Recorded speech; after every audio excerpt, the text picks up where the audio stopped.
El 6 de agosto de 1945, Estados Unidos lanzó la primera bomba atómica contra la ciudad de Hiroshima. 3 días más tarde lo haría sobre Nagasaki.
Empezaban a llegar del exterior avalanchas de víctimas. Eran tantas que el doctor comenzó a postergar a los heridos más leves. Decidió que lo único que podía hacer era evitar que la gente muriera desangrada. Poco después, había pacientes en cuclillas sobre el suelo de la sala, en los laboratorios y en todas las otras habitaciones, y en los corredores, y en las escaleras, y en el zaguán de entrada, y bajo la puerta de la cochera, y sobre las escaleras de piedra del frente y en la entrada y en el patio y a lo largo de varias manzanas en ambas direcciones de la calle. Los heridos ayudaban a los mutilados. Familiares desfigurados se apoyaban los unos en los otros. Muchos vomitaban. Numerosas alumnas llegaban al hospital arrastrándose. En una ciudad de 245.000 personas, cerca de 100.000 habían muerto o habían recibido heridas mortales en un solo ataque. 100.000 más estaban heridos. Los supervivientes, a los que se conoce como Ibakuya en japonés, persona afectada por la bomba, quedaron golpeados de por vida, con graves problemas físicos y psicológicos. En estos 75 años se han identificado a 650.000 personas como Ibakuya entre las víctimas de Hiroshima y Nagasaki, de las que 145.000 estaban y aún sobreviven. La onda expansiva me lanzó al suelo y mi espalda ardió instantáneamente, recuerda. Sentí que el suelo se movía y creí que iba a morir. Cuando todo se calmó, me di cuenta de que la piel de mi brazo izquierdo, desde el hombro hasta la punta de mis dedos, se había hecho pedazos. No sentía dolor. Me llevé la mano a la espalda y me di cuenta de que no tenía camisa y que lo único que alcanzaba a tocar era una superficie viscosa. Gente saliendo de Hiroshima, todos quemados y con la piel cayéndoseles de la cara, de los brazos. No llevaban ropa, se les había quemado. No sabíamos si eran hombres o mujeres. Seguían viniendo, decían, queremos agua, pero no teníamos agua. Fue como un destello de luz enorme. Me tapé los ojos y salí disparado. Cuando me incorporé me di cuenta de que estaba cubierto de sangre, nos explica. Ahora es el presidente de la Asociación de Supervivientes de la Bomba Atómica de Hiroshima. Ha recorrido el mundo contando su historia.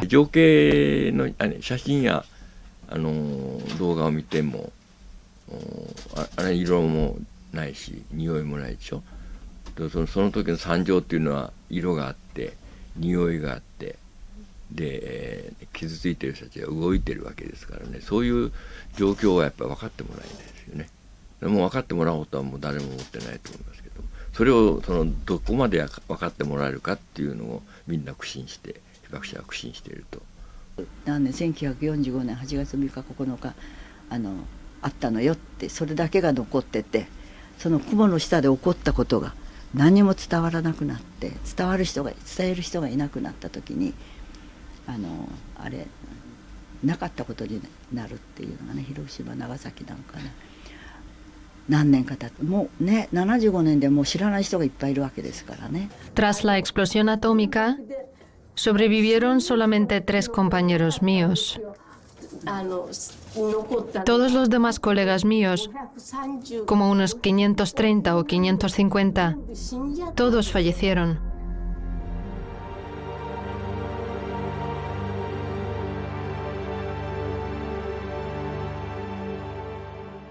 A short time ago, an American airplane dropped one bomb on Hiroshima.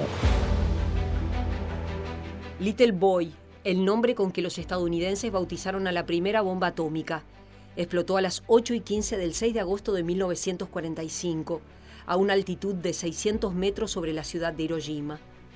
La bomba de uranio 235 de 4.400 kilogramos de peso, 3 metros de longitud y una potencia explosiva de 16 kilotones, tardó 44 segundos en hacer explosión desde que salió de la panza del avión B-29, bautizado Enola Gay, en honor a la madre del piloto, el coronel Paul Tibbets, de 31 años. Minutos después, la fotografía fue tomada por George Caron, artillero de cola del Enola Gay. Muestra una columna de 6 kilómetros de altura que se eleva desde la zona cero sobre las ruinas de la ciudad de Hiroshima. Debajo, todo era destrucción y caos. Fat Man fue el apodo dado a la segunda bomba, lanzada sobre Nagasaki el 9 de agosto de 1945. La bomba de plutonio 239 tenía 3,25 metros de largo, pesaba 4.630 kilogramos y poseía una potencia de 25 kilotones. Detonó a una altitud de 550 metros sobre la ciudad. Lo que caracteriza el estallido de esas dos bombas atómicas son los incendios infernales que se desataron y el calor insoportable. La bomba de uranio destruyó todo en un diámetro de 1,5 kilómetros. En un diámetro de unos 12 kilómetros, todo lo vivo murió. Personas, animales y plantas. Todo.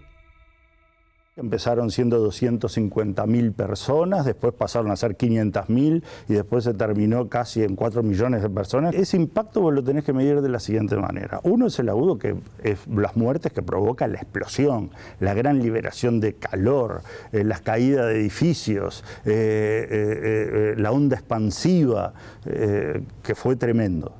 Pero después viene el otro, viene la contaminación del medio ambiente, viene la tasa de dosis elevada en esa región, viene los que no la mató esa explosión de la bomba, fueron sometidos a tasa de dosis altísimas. Entonces, el que no murió un poco tiempo después, tuvo que cargar con una probabilidad altísima en el desarrollo de su vida de aumentar la posibilidad de tener cáncer. Hubo también mujeres embarazadas que recibieron los fetos altas dosis y podés encontrar desde lo que tuvieron síntomas claramente clínicos visibles como una de las afecciones más grandes que pasan en los fetos irradiados en lo que es la etapa de organogénesis entre la tercera y 18 semanas, que es el retardo mental. Hoy estamos a 75 años de las explosiones atómicas y no está cerrado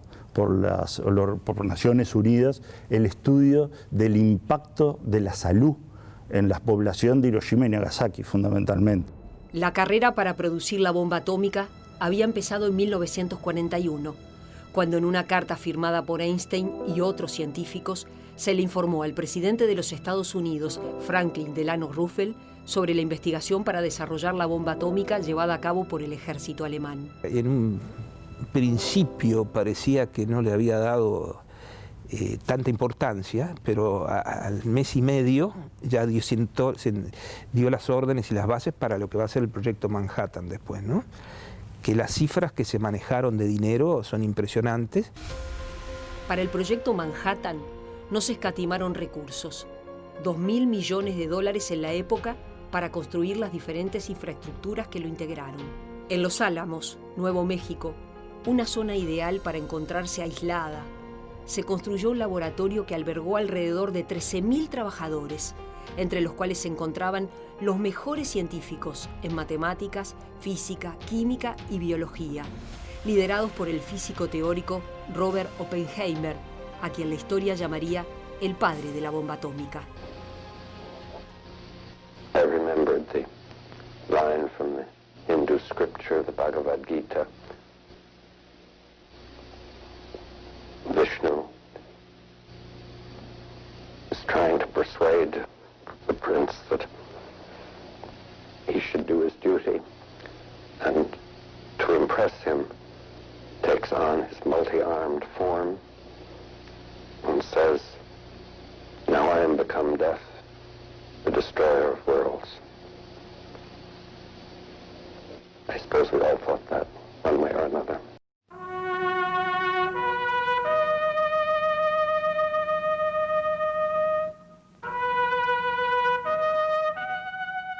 El 12 de abril de 1945 falleció Roosevelt, a quien sucedió en la Casa Blanca Harry Truman, que desconocía la existencia del proyecto Manhattan hasta poco antes de su investidura como presidente. En Europa, Hitler se suicidó el 30 de abril en su búnker de Berlín y el 8 de mayo Alemania se rindió en forma incondicional. La bomba que originariamente se pensó para destruir a Hitler dejó de tener sentido con la rendición.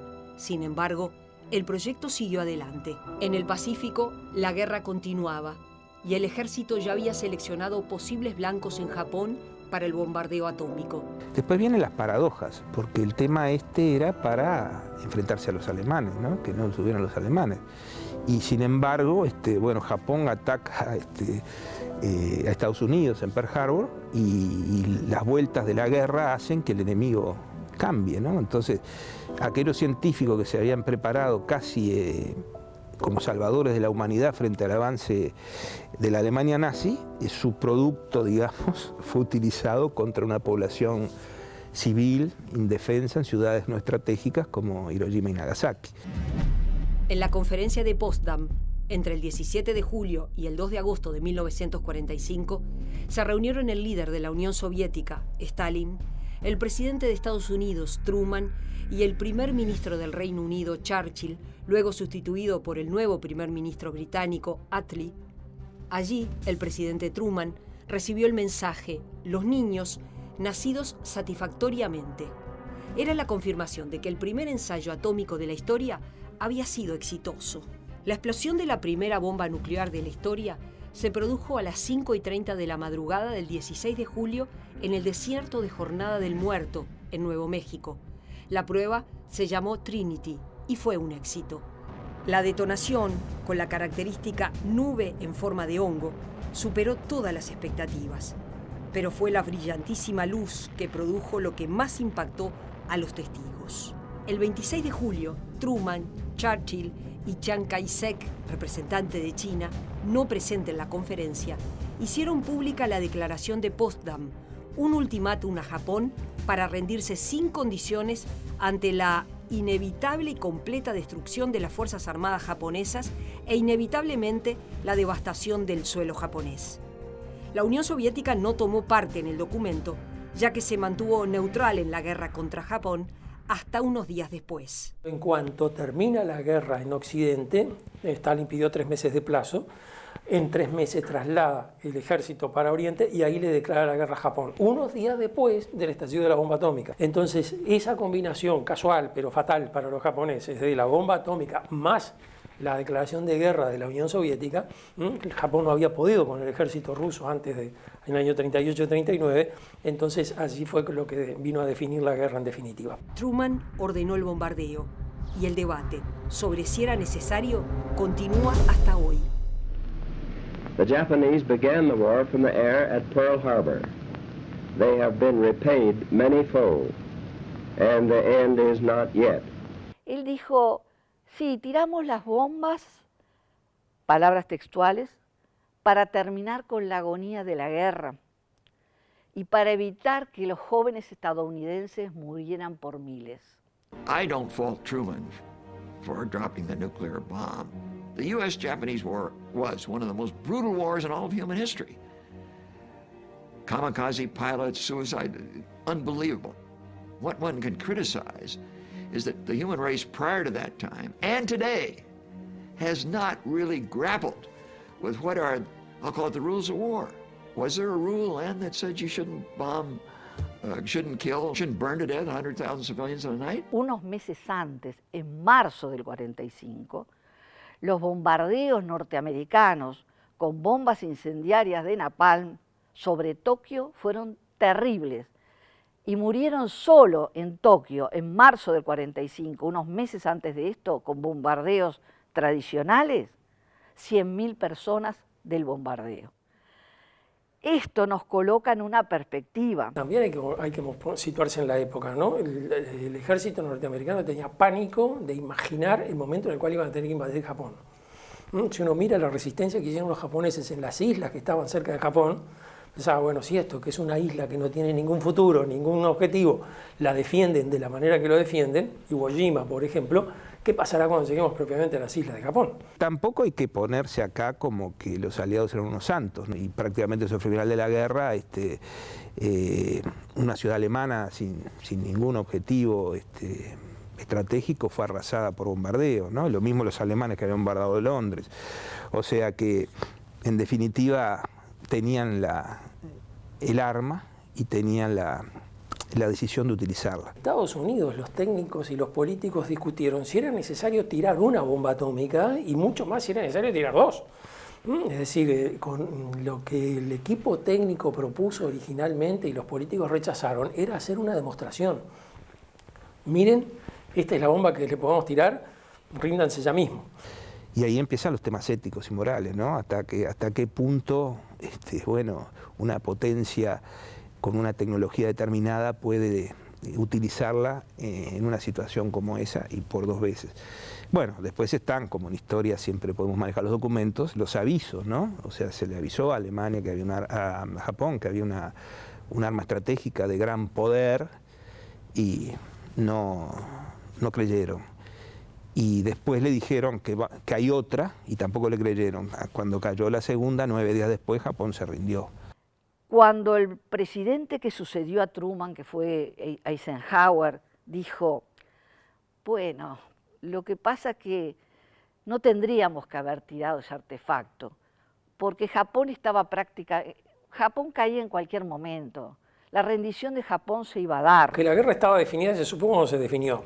Es decir, cuando Japón pidió la paz, ahí se entendió que ya la guerra estaba definida. Entonces, si vos lo ves esto desde el punto de vista militar, objetivamente encuadrado en lo militar, fue una solución perfecta, ¿no? Se adelantó el fin de la guerra, no se invadió Japón, se eliminaron pérdidas propias, militar. Ahora, desde el punto de vista humano y social es otro el debate, que sigue hasta hoy, ¿no? Lo que dijo Oppenheimer que era el director del plan nuclear de Estados Unidos, cuando él dice, esto cambia el mundo. We knew the world would not be the same. Few people laughed. Few people cried. Most people were silent.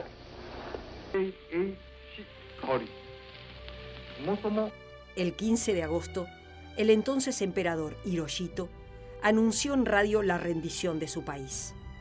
La capacidad del perjuicio del enemigo es realmente incalculable. Ordené al gobierno del imperio que comunique a los países de Estados Unidos, Gran Bretaña, China y Rusia la aceptación de su declaración conjunta, aún soportando lo insoportable y padeciendo lo insufrible. Quiero abrir un camino hacia la paz duradera para todas las generaciones futuras.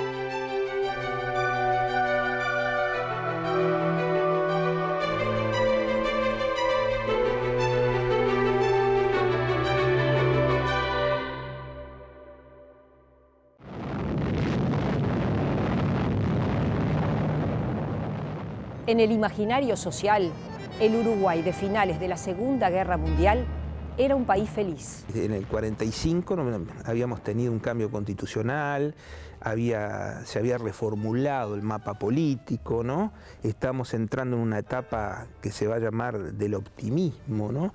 Es esa etapa que mis abuelos, ¿no?, decían, como el Uruguay no había, ¿no?, que todo se podía. Y en base a eso, a la propia guerra, ¿no?, a la vinculación de la producción en base a abastecer, ¿no?, nos sentíamos muy importantes, ¿no?, estar contribuyendo al esfuerzo aliado. Al impulso del crecimiento de la industria, al impulso del crecimiento del sector terciario. Es una sociedad donde está avanzando el proceso de mejoras significativas para los sectores trabajadores. Recuerden del año 43 en la Ley de Consejo de Salarios, que cuanto más se ha estudiado ese tema, más hoy día se revalora los impactos que tuvo en esa sociedad. Y por otro lado, acá veníamos con ya desde la crisis del 29, ¿no?, que hacía bastantes años, con todo un proceso de reformulación de la fuente de trabajo, de la industria, ¿no?, nacional. O sea, estamos entrando en un periodo de gran trabajo industrial, ¿no?, que nos cuesta entenderlo ahora, pero date cuenta que alrededor del 45 al 49 teníamos 200.000 obreros industriales, ¿no? Y eso fue generando un gran flujo de materia de salarios, ¿no?, y un gran flujo también de lo que se puede decir el inicio del tiempo libre en Uruguay, ¿no? Si uno mira las estadísticas de las asistencias a los cines, por ejemplo, son cifras extravagantes, ¿no? 500.000 entradas vendidas, cosas por el estilo. Y es una sociedad donde también se empiezan a dar una segunda tanda de leyes laborales y de cambio social, un poco ahí en el tramo final del gobierno de Valdomir, en el de Amézaga, y luego son el preámbulo de lo que va a pasar a partir del 46 y 47. Pero bueno, es una sociedad que está viviendo transformaciones. Es un informe muy claro donde mostraba cosas terribles, que por ejemplo en algunas familias solo podía ir a la escuela uno de los hijos si tenían 4 o 5 hijos, porque los otros tenían que ir a trabajar. Recién, digamos, padre, madre y varios hijos trabajando generaban un excedente para que un niño pudiera ir a la escuela.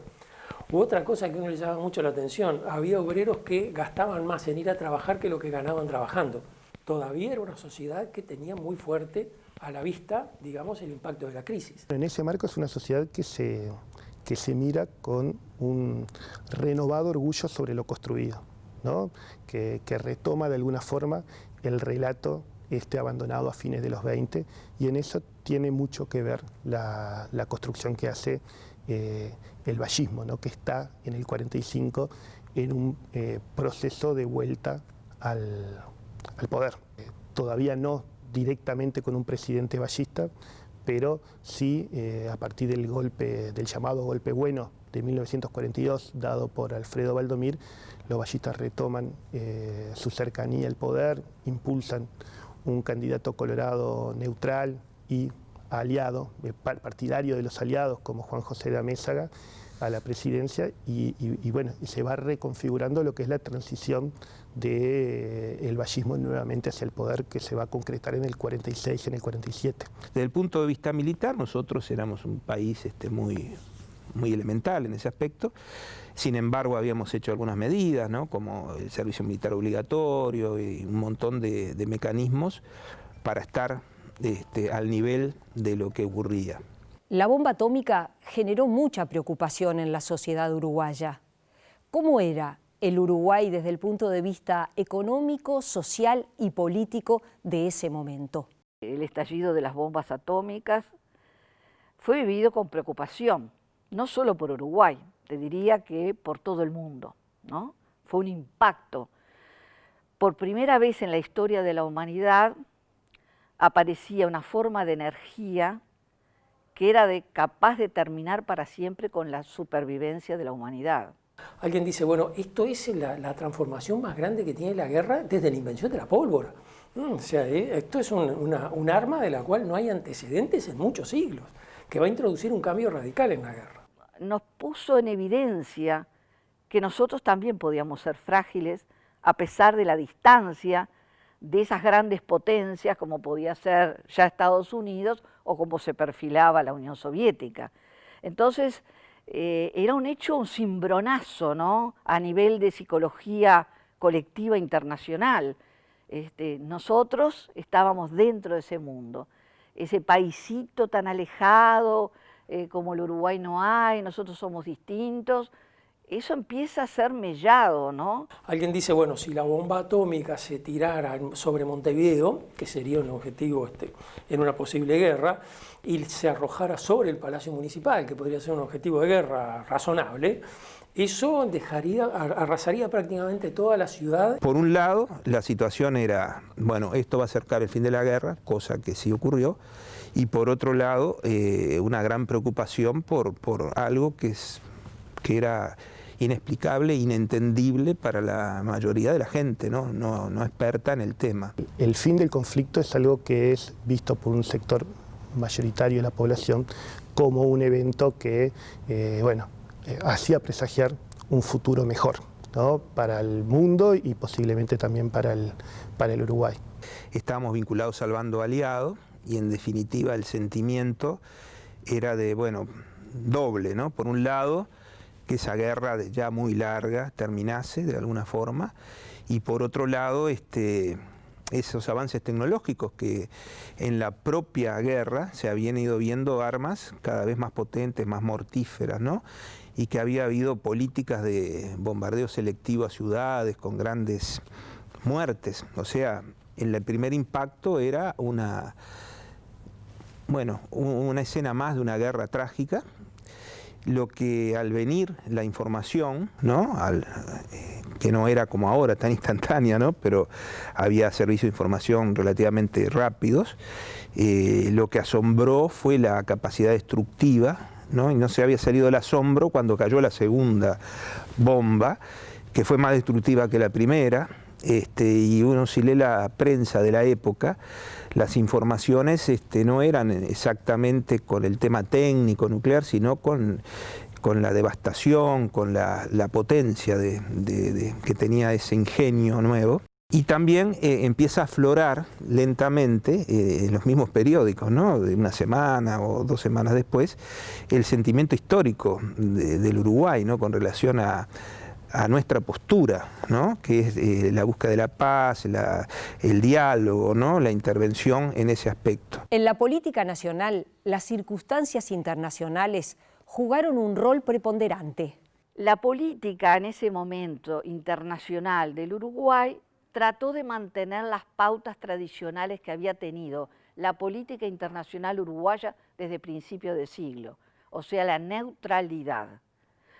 Por ejemplo, cuando empieza la Segunda Guerra, en 1939, Uruguay, a los pocos días, el 5 creo de septiembre, declara la neutralidad frente a la invasión de los ejércitos nazis a Polonia, ¿no?, el 1 de septiembre. El 5 ya Uruguay está diciendo neutralidad, cosa que había dicho también al principio de la Guerra del 14. Hasta ahí parecía que las coordenadas, los caminos a recorrer por la política internacional del Uruguay eran más o menos los mismos, pero no fue así. Que en materia de política exterior, paulatinamente el Uruguay va alineándose, sin declararlo todavía, pero va alineándose con los aliados y particularmente con los Estados Unidos. Particularmente con los Estados Unidos. Eso se ve claramente a partir de la asunción de Valdomir, ¿no?, en el año 38, con las elecciones del 38. Uruguay hace un viraje en su alineamiento que es muy claro, pasando desde la postura de su postura neutral hacia una postura de alineamiento en el bloque aliado. O sea, luego de que Estados Unidos entra en el conflicto, Uruguay rápidamente va a romper relaciones diplomáticas con el eje y va a terminar participando después en la fundación de las Naciones Unidas, y va a terminar también declarando la guerra tardíamente en el año 45, o sea, declarando la guerra a los países del eje. O sea que hay ahí una política de alineamiento que además mantiene una secuencia con los cancilleres de la época, y es una política que tiene un consenso de amplios sectores, esa política pro-aliada. Tal vez la oposición más marcada que tuvo fue la del herrerismo y algunas posturas críticas, por ejemplo, desde el grupo el grupo de intelectuales más nacionalistas de izquierda vinculados a Marcha, ¿no? Carlos Quijano, por ejemplo, que fueron como críticos tempranos de esa postura en política exterior del Uruguay. Pero bueno, también en el marco de la Segunda Guerra Mundial, sectores de izquierda como el Partido Comunista adhirieron claramente a esa política pro-aliada. Durante la guerra, el que acá hablaba más de neutralismo era Herrera, pero en la región hablar de neutralismo era visto como, claro, una manera de ser pro-nazi inconfeso. Entonces ese neutralismo no estaba muy bien visto.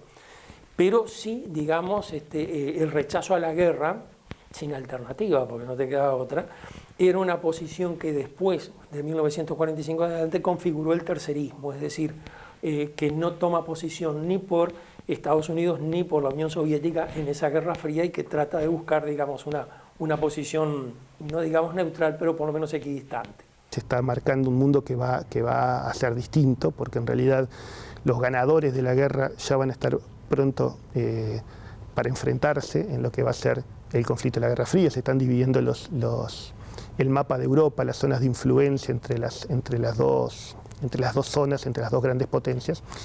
Y bueno, en ese mundo Uruguay va a quedar vinculado a las políticas hemisféricas de Estados Unidos. Es decir, Uruguay es el aliado de Estados Unidos y va a seguir siéndolo todavía por mucho tiempo, es decir, hasta mediados de los años 50. La Guerra Fría provocó tales tensiones en América Latina que hizo olvidar el rechazo profundo que tenían las clases altas sudamericanas con respecto a Estados Unidos. Estados Unidos era neutral, Uruguay vinculó su política con Estados Unidos. A Estados Unidos le vino muy bien, porque no tenía aliados en Sudamérica, Uruguay le servía muy bien como aliado. En la Argentina, como sabemos, había una postura distinta a la nuestra. Todos sabemos que la Argentina de Perón era muy afín a la fuerza del eje, a las ideas musolinianas primero. No olvidemos que Perón había sido agregado cultural argentino en Italia y había generado una muy buena relación con la Alemania, con Italia fascista y después con la Alemania nazi. Y de hecho había una diferencia sustancial, ¿no? Sin embargo, ellos mantenían una neutralidad y nosotros manteníamos una afinidad, ¿no? Eso era la diferencia más fuerte. El año 45 decía hoy que es bisagra porque también en el mundo transitamos desde esa guerra contra el enemigo común, que es el nazifascismo, al clima de Guerra Fría, y ahí van a empezar a cambiar ciertas coordenadas locales. Luego del lanzamiento de las bombas atómicas, el mundo científico se sumergió en un debate sobre la ética de la ciencia. En lo que es la construcción de la bomba atómica, hubo un debate sobre la responsabilidad social de los científicos y cuál es el papel de la ciencia. Hay una responsabilidad social del científico que no es la toma de decisiones en nombre de su sociedad, pero sí hay una responsabilidad social del científico hacerle ver el estado actual del conocimiento en el tema. Si era previsible que quienes trabajaron en la física atómica que se podría llegar a esto, que ocurrió después, es difícil de prever en esos procesos históricos, ¿no?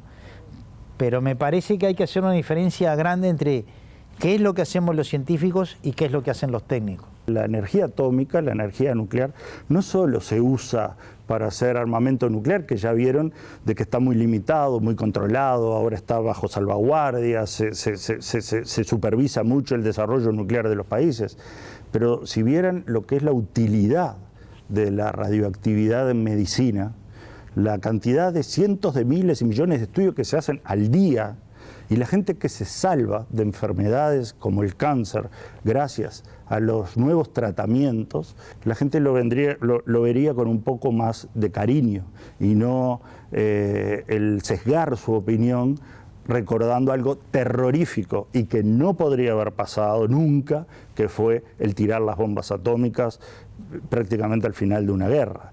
El uso bélico de la energía atómica es terrible.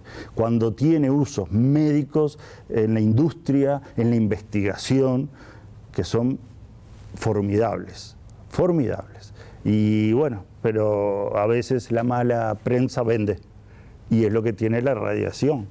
Tiene hoy en día, si vos salís a preguntar, es verdad, el 90% de la gente está en contra de todo lo nuclear, de todo.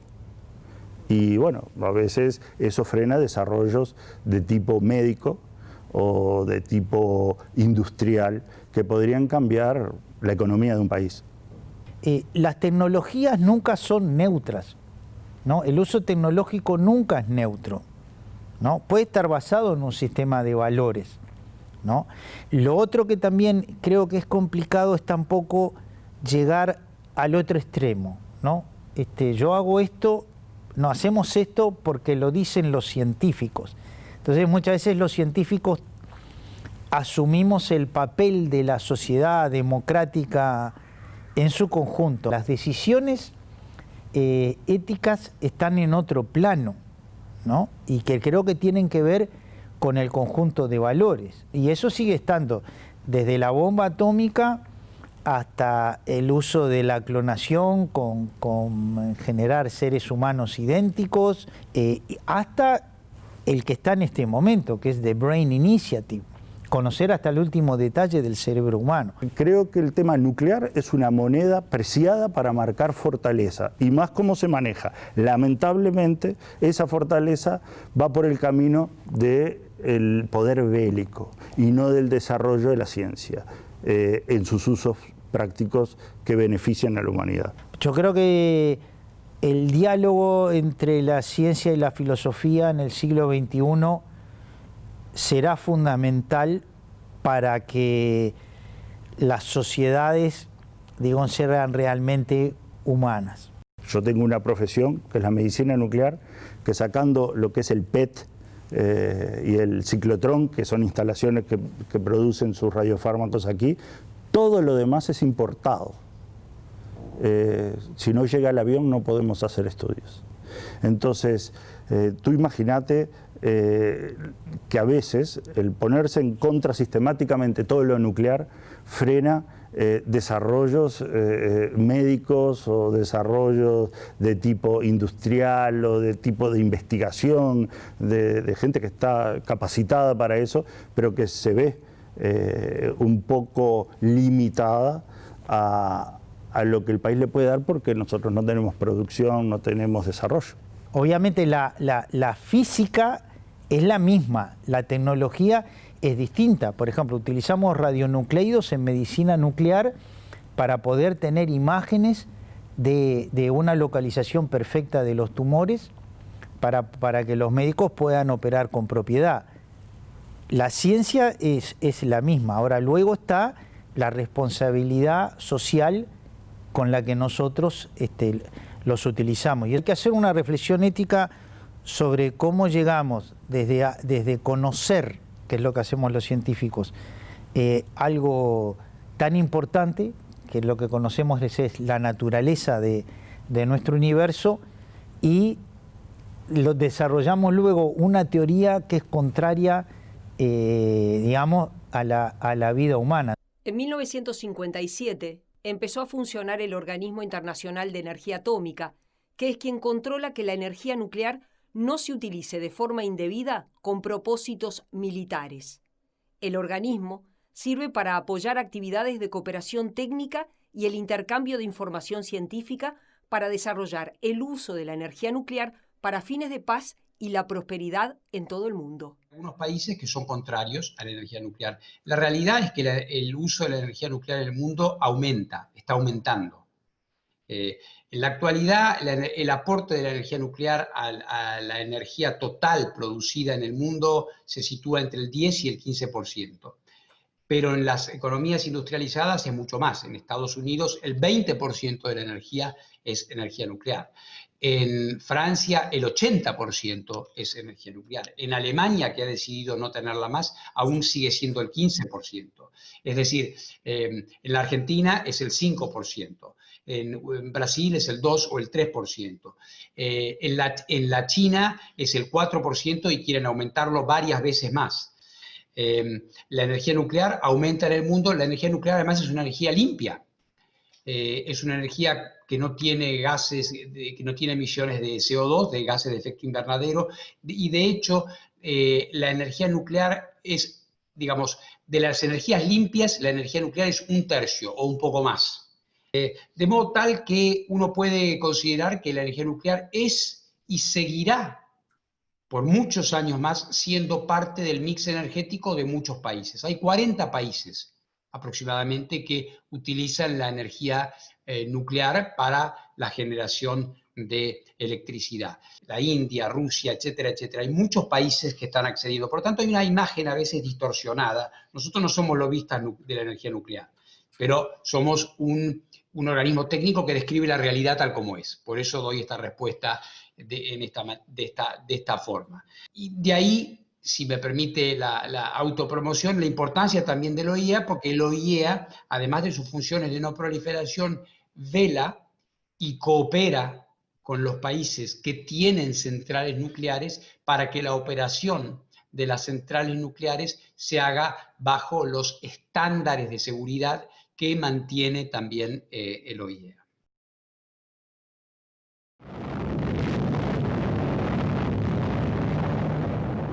El uso bélico de la energía nuclear ha sido condenado en el mundo entero.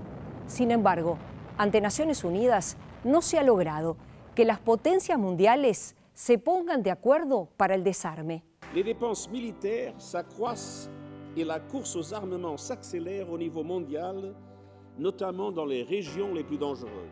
Los países con armas atómicas argumentan que la capacidad disuasoria que le confiere su armamento ha sido esencial para evitar conflictos de larga escala en las últimas décadas. Los integrantes del Consejo de Seguridad de Naciones Unidas, Estados Unidos, Rusia, China, Gran Bretaña y Francia, son las potencias nucleares reconocidas internacionalmente como tales de forma legal. Habían realizado ensayos con anterioridad a la entrada en vigor del Tratado de No Proliferación de 1970. 4 países más han adquirido armas nucleares después de esa fecha: India, Pakistán, Israel y Corea del Norte. Una estimación muy inferior a lo que se esperaba durante la Guerra Fría. Hay aproximadamente 40 o 50 países que podrían tener armas nucleares. La Argentina podría tenerlas, Brasil podría tenerlas. Todos los países que tienen el ciclo de combustible podrían haber ido por ese camino. Y hablo de los vecinos del Uruguay nada más, pero hay otros muchos en Europa o en Asia que podrían haberlas tenido. De modo tal que ese orden internacional que planteó el TNP ha sido relativamente exitoso porque contuvo ese potencial número de poseedores de armas nucleares. El Tratado sobre la No Proliferación de las Armas Nucleares, que cumple 50 años, tiene como objetivo prevenir la propagación de las armas nucleares y la tecnología armamentística, y en cambio se propone promover la cooperación en la utilización de la energía nuclear con fines pacíficos bajo la supervisión de la Agencia Internacional de Energía Atómica, objetivo que ha conseguido al menos parcialmente. De modo tal que era una especie de carrera sin sentido ya. Por lo tanto, comenzó, y en particular esto se aceleró con el fin de la Guerra Fría, un proceso de disminución bastante marcado del número de armas nucleares. Durante la Guerra Fría, las potencias mundiales multiplicaron sus arsenales y en la actualidad existe el temor de que vuelva a ocurrir. Sin embargo, en este momento hay como una especie de duda con relación a lo que pueda suceder en el futuro. No podemos aún hablar de una nueva carrera armamentista, pero existe una retórica internacional más antagónica, más agonal, en la cual se habla de las armas nucleares no tanto con un sentido de restricción como pudo ser el caso hace 10 o 15 años. Hay todo un debate también en cuanto a que, si bien históricamente ha existido una clara disminución de los arsenales nucleares, que en el pico de la Guerra Fría alcanzaron cifras verdaderamente increíbles en cuanto a la cantidad de ojivas, de cabezas nucleares que había. Ahora estamos en un número mucho menor. Todo eso ha hecho que estamos en unas 5.000, 6.000, depende el cálculo que se haga de las ojivas activas o no, superaban prácticamente las 30.000, 35.000 en un momento. O sea, usted podía aniquilar la Tierra varias veces con lo que había acumulado. La carrera armamentística tiene un alto riesgo para la humanidad y además un altísimo costo para los países poseedores. La manutención de un arsenal nuclear está en el orden de los cientos de miles de millones de dólares anuales. Por eso es que digo que, digamos, para las grandes potencias, bueno, es una decisión política de ellos y así las mantienen, porque un arsenal nuclear requiere muchísimo cuidado. Por un lado, para la seguridad que rodea a las armas en sí, que son sumamente frágiles y que deben ser mantenidas en condiciones de extrema seguridad, y por otro lado, para ellos, que las tienen, tener todas las garantías de que si debieran, Dios no lo permita, que si debieran utilizarlas, funcionen. Entonces, esto implica enormes cantidades de pruebas, de modelos matemáticos en ordenadores súper performantes que son costosísimas. Por lo tanto, es una tarea en sí, como le digo, la manutención, lo que diríamos en el Río de la Plata, la intendencia de ese arsenal es algo fantasmagórico para los números que manejamos en nuestras economías, por ejemplo.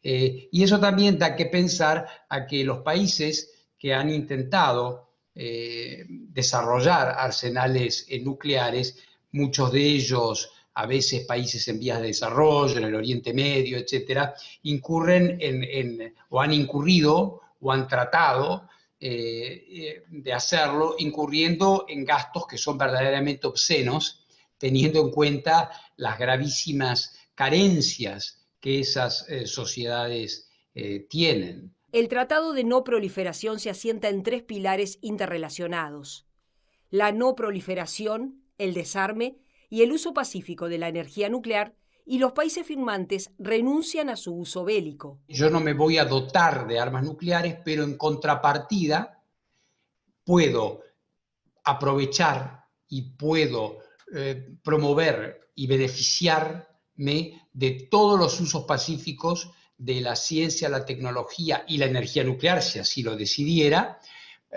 con un sistema adecuado de salvaguardias que son las que administra el OIEA. En la actualidad preocupan el debilitamiento del acuerdo nuclear firmado en 2015 con Irán por el grupo de los 5+1, Estados Unidos, Reino Unido, Francia, Alemania, China y Rusia, tras la salida de Estados Unidos.